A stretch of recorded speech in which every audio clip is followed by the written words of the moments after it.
Lego, what are you doing, man? You just keep on milking it. More videos about this one trade over and over and over again.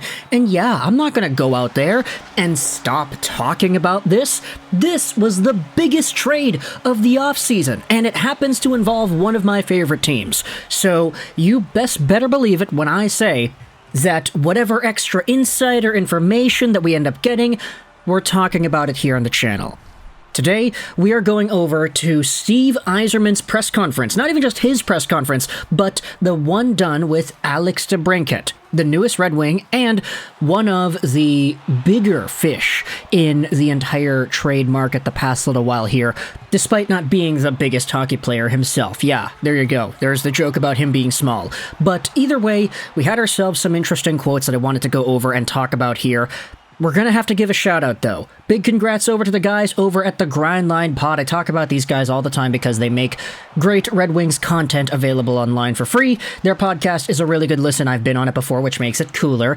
And recently they just reached 10,000 followers on Twitter. So awesome for them. They've really been putting in the work this past little while, so it's awesome to see them grow. But I also wanted to shout out Grindline because the other day they posted 2 long freaking tweets. And this is the thing, when you're subscribed to Twitter Blue, you can make tweets that are longer than the 240 character limit, so that's what they did here. They posted 2 tweets about Alex DeBRINCAT, his media availability and the notes from that, as well as Yzerman's comments on the DeBRINCAT trade.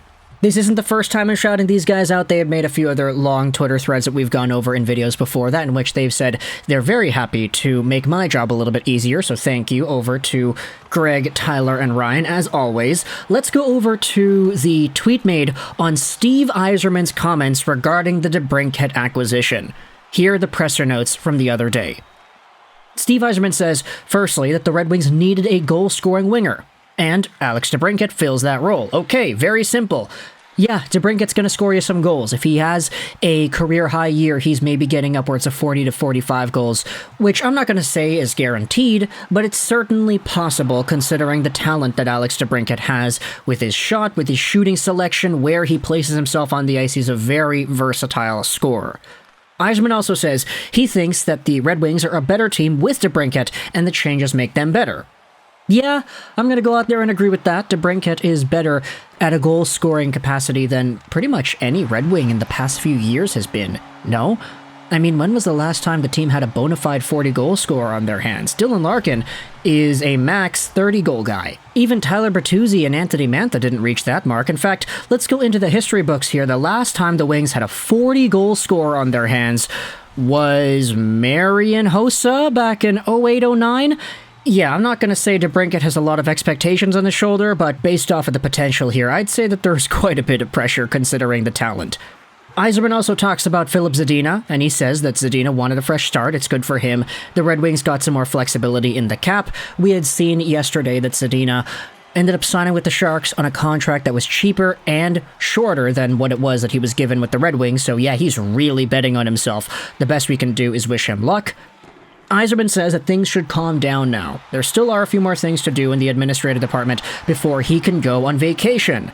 And yeah, vacation needed, man. Talk about how Stevie Y had all these draft picks at the draft and ended up using all of them before trading for DeBRINCAT and signing the guy to a contract that was not 8 years long. Yzerman talked about the contract length and said that when it comes to having it 4 years, things are changing. More players are signing lighter contracts. They discussed 4 or 5, and they landed on 4. Yzerman says when it comes to the expectations for DeBRINCAT, he can see him scoring 40, but is more than just a scorer. He's valuable in the power play and is a great line mate and playmaker. So yeah, Stevie Y goes out there and agrees. 40 goals, it's not too impossible. Be the first guy in over a decade to get that done for the Red Wings, how about ya? Stevie says that there aren't a lot of true, pure goal scorers available. The guys are excited to have one around to help them be more competitive. He also said he didn't know Alex before this, but he did watch Alex in Erie and playing against the Blackhawks. He also talked about the timing, why everything fell into place the way that it did. The process wasn't very long, Yzerman said. Him and the Alex DeBRINCAT party talked before the draft and a little bit before free agency. Then they were able to get a contract done in about 2 days.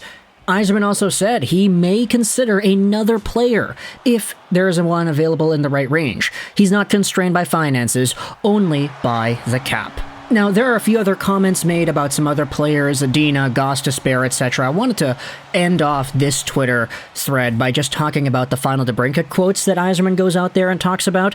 When it comes to the potential of the power play, Stevie Y thinks that DeBrincat is going to play more at the hash marks. The units are much deeper, and they can be more effective now with this flexibility.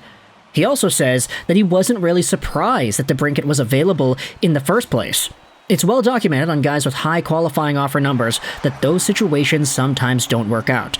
He also mentioned there are a lot of guys that want to play in US markets. And that segues perfectly into Alex DeBrincat's comments because, as we had said, the Grindline guys, they did their very darndest to go out there and give us even more content as they actually had the Alex DeBrincat media availability published as well.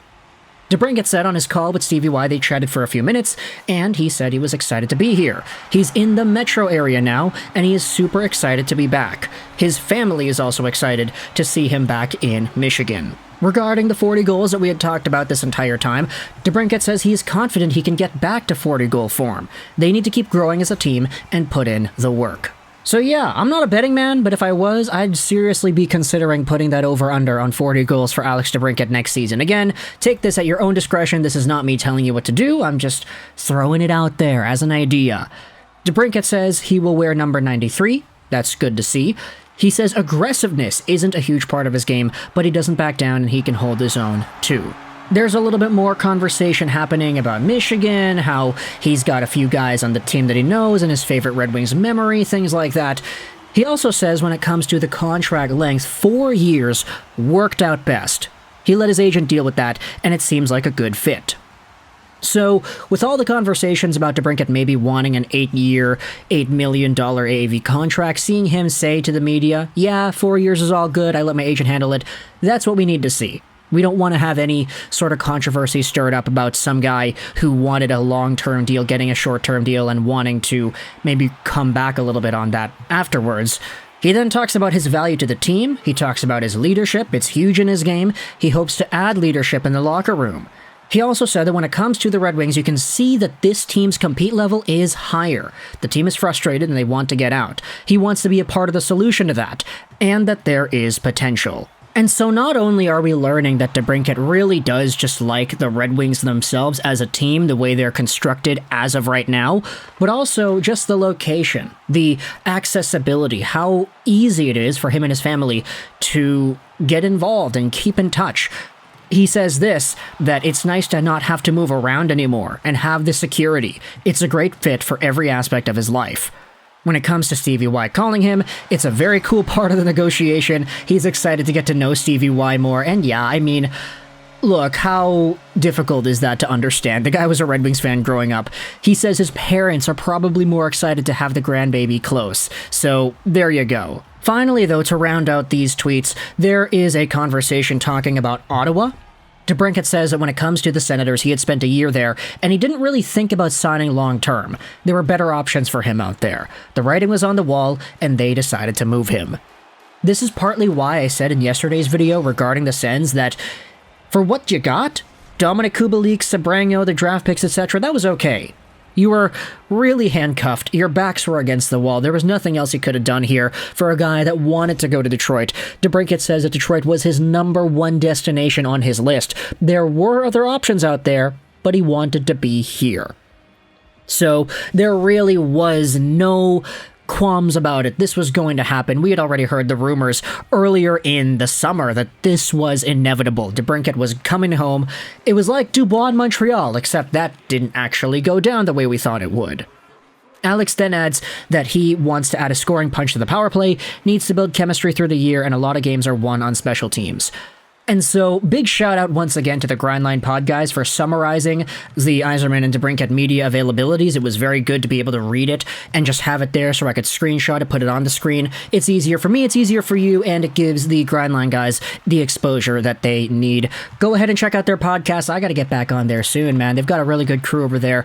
They reached 10,000 followers, so big congrats over to y'all if you are listening to this audio once again. But let me know your thoughts in the comment section below. What are your opinions about DeBrincat? Yzerman, 40 goals, the expectations, what both of these guys had to say about the trade, which ultimately sent him over to the Red Wings. Let me know your thoughts in the comment section below. I hope you enjoyed this video. 99, and bye.